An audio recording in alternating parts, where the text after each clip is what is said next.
नमस्कार साथियों, smart is simple पर आपका बहुत बहुत स्वागत है। आज है 31 दिसंबर 2025 और हम आपके लिए लेकर आ गए हैं सूजस बुलेटिन का एकदम सटीक और परीक्षा केंद्रित विश्लेषण। ये एनालिसिस खास तौर पर आरपीएससी और आरएसएमएस एसएसबी की तैयारी करने वाले सभी स्टूडेंट्स के लिए बनाया गया है। जैसा कि आप सब जानते हैं, हम यहाँ रोजाना सूजस सार का विश्लेषण करते हैं ताकि आपकी तैयारी में कोई भी कमी न रह जाए और करंट अफेयर्स पर आपकी पकड़ मजबूत बने। तो चलिए बिना कोई देर किए आज के सबसे महत्वपूर्ण बिंदुओं के साथ शुरू करते हैं। तो देखिए, आज की हमारी चर्चा इन 6 मुख्य हिस्सों में बटी होगी। सबसे पहले हम बात करेंगे राजस्थान की सौर ऊर्जा क्रांति की, जो कि आज का सबसे जरूरी टॉपिक है। फिर देखेंगे प्रशासनिक सुधार, उसके बाद रक्षा और प्रौद्योगिकी से जुड़े अपडेट्स पर नजर डालेंगे, फिर कुछ सांस्कृतिक घटनाक्रम और अंत में एक फटाफट सारांश लेंगे और एक प्रैक्टिस क्वेश्चन से अपनी तैयारी को जांचेंगे। तो चलिए शुरू करते हैं आज के सबसे दमदार टॉपिक से। राजस्थान सौर ऊर्जा के क्षेत्र में जो कर रहा है वो सचमुच एक क्रांति से कम नहीं है। देखते हैं क्या क्या नए कदम उठाए गए हैं। अच्छा, तो सबसे पहले इस शब्द को समझिए, वर्चुअल नेट मीटरिंग। ये एक बिल्कुल नई और कह सकते हैं क्रांतिकारी व्यवस्था है जो हमारे प्रदेश में पहली बार लागू हुई है। अब सवाल उठता है कि इसका फायदा किसे मिलेगा? तो सुनिए, इसका सबसे बड़ा फायदा उन लोगों को है जिनके पास सोलर पैनल लगाने के लिए अपनी खुद की छत नहीं है, जैसे कि जो लोग अपार्टमेंट में रहते हैं। इस सिस्टम में होता यह है कि कहीं एक सोलर प्लांट लगा है और उससे पैदा होने वाली बिजली का क्रेडिट मतलब बिल में छूट कई अलग अलग लोगों को मिल जाती है। कमाल की चीज है ना? अब ये जो स्लाइड है ना, इस पर तो आप स्टार मार्क लगा लीजिए, क्योंकि यहाँ से सवाल बनने की पूरी संभावना है। इन दोनों के बीच का बारीक सा अंतर समझना बहुत जरूरी है। देखिए, वर्चुअल नेट मीटरिंग में एक प्लांट से कई अलग अलग लोग फायदा उठाते हैं, जबकि ग्रुप नेट मीटरिंग में एक ही व्यक्ति होता है जिसका एक सोलर प्लांट है और वो उस एक प्लांट का फायदा अपने कई बिजली कनेक्शंस पर ले सकता है, जैसे मान लीजिए उसके घर पर भी और उसकी दुकान पर भी। ये अंतर बिल्कुल साफ साफ याद रखिएगा। और देखिए, सरकार ने सौर ऊर्जा को घर घर तक पहुंचाने के लिए प्रोसेस को कितना आसान बना दिया है। पहली बात, 10 किलोवाट तक के घरेलू सोलर प्रोजेक्ट्स के लिए अब कोई टेक्निकल स्टडी की जरूरत नहीं, सीधी मंजूरी मिलेगी, मतलब लाल फीताशाही खत्म। और उससे भी बड़ी बात यह है कि अगर कोई अपने सोलर प्रोजेक्ट में 30% से ज्यादा बैटरी स्टोरेज लगाता है तो उसे व्हीलिंग चार्ज में पूरी 100% की छूट मिलेगी। ये एक बहुत ही बड़ा इंसेंटिव है।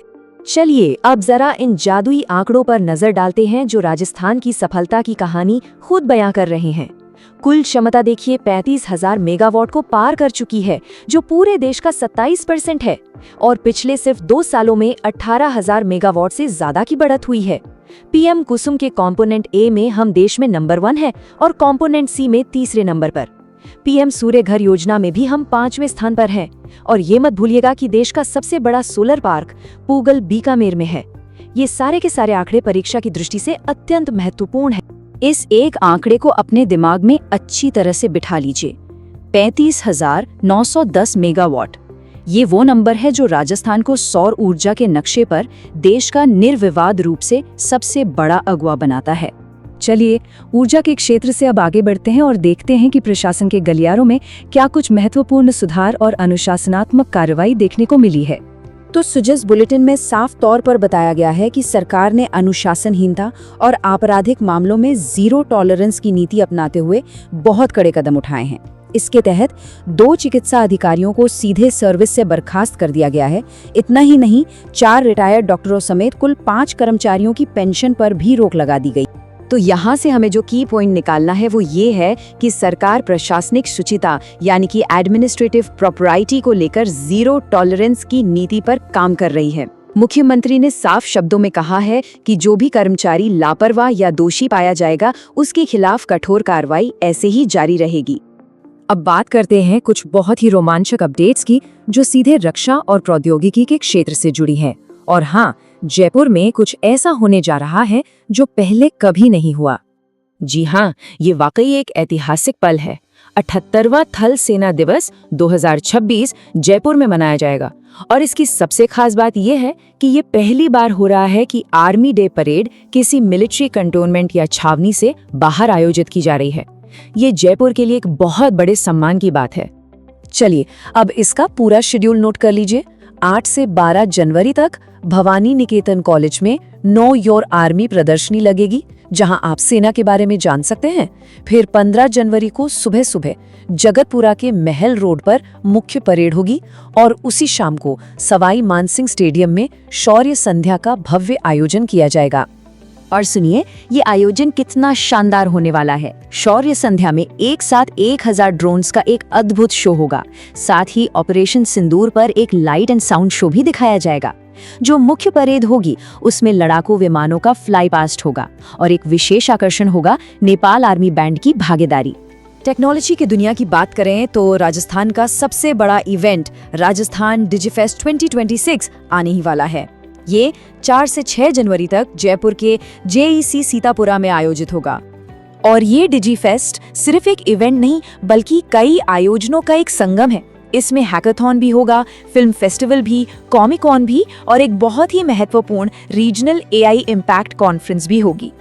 इन सब का एक ही मकसद है, राजस्थान को एक ग्लोबल इनोवेशन हब के रूप में दुनिया के सामने पेश करना। चलिए अब हम कुछ महत्वपूर्ण सांस्कृतिक गतिविधियों और हाल फिलहाल में जो व्यक्ति और स्थान चर्चा में रहे हैं उन पर एक नजर डाल लेते हैं।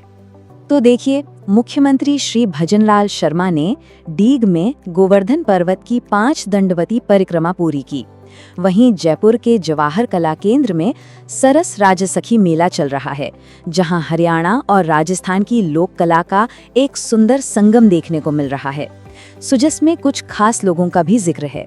ओडिशा की महान स्वतंत्रता सेनानी पार्वती गिरी, जिन्हें mother Teresa of western Odisha भी कहा जाता है, सप्तशक्ति कमांड के commander lieutenant general Manjinder Singh और सरस मेले में अपनी कला का प्रदर्शन कर रही कलाकार ज्योति दास। चलिए तो अब समय आ गया है एक रैपिड फायर रिवीजन का। इस सेक्शन में हम आज के विश्लेषण के सभी महत्वपूर्ण आंकड़ों और फैक्ट्स को एक साथ फटाफट दोहराएंगे ताकि ये आपको अच्छी तरह से याद हो जाएं। इस टेबल पर पूरा ध्यान दीजिए। कुल सौर क्षमता 35,910 मेगावाट। कुसुम योजना में जो जबरदस्त वृद्धि हुई है। बीकानेर सोलर पार्क की क्षमता 2,450 मेगावाट। 2030 तक 115 गीगावाट अक्षय ऊर्जा का लक्ष्य। और तारीखें याद रखिएगा, आर्मी डे परेड 15 जनवरी और डिजिफेस्ट 4 से 6 जनवरी। ये सभी फैक्ट्स आपकी उंगलियों पर होने चाहिए। अब जब हमने सब कुछ इतनी गहराई से समझ लिया है तो चलिए एक अभ्यास प्रश्न के जरिए ये देखते हैं कि हमें कितना याद रहा और हमारी तैयारी किस स्तर पर है। प्रश्न को बहुत ध्यान से पढ़िए। नेट मीटरिंग और ऊर्जा नीति से जुड़े 4 कथन दिए गए हैं। आपको ये बताना है कि इनमें से कौन कौन से कथन सही हैं। आपके विकल्प हैं A, B, C और D। अपना समय लीजिए, हर एक कथन को दोबारा पढ़िए और फिर अपने उत्तर पर पहुंचिए। चलिए अब सही उत्तर देखते हैं। इसका सही उत्तर है B, यानी केवल कथन 2 और 3 ही सही हैं। अब समझिए ऐसा क्यों है। कथन 1 में जो परिभाषा दी गई है वो असल में ग्रुप नेट मीटरिंग की है, वर्चुअल की नहीं। और कथन 4 में जो बताया गया है वो वर्चुअल नेट मीटरिंग का फायदा है, ग्रुप का नहीं। तो यहाँ परिभाषाएं आपस में बदल दी गई हैं। कथन 2 और 3 जैसा हमने आज विस्तार से पढ़ा बिल्कुल सही है। तो ईमानदारी से बताइएगा, आप में से कितनों का जवाब सही था? आपने क्या उत्तर सोचा था, हमें नीचे कमेंट सेक्शन में जरूर बताइएगा। अगर आपको हमारा ये विश्लेषण और हमारी ये मेहनत पसंद आई तो इस वीडियो को लाइक जरूर करें, अपने दोस्तों के साथ शेयर करें और स्मार्टेस्ट सिंपल चैनल को सब्सक्राइब करना तो बिल्कुल ना भूलें। खास तौर पर आपके जो दोस्त EO, RO या दूसरी RPSC परीक्षाओं की तैयारी कर रहे हैं उन तक ये विश्लेषण जरूर पहुंचाइए। याद रखिए, हम रोजाना आपके लिए सुजस सार का विश्लेषण लेकर आते हैं।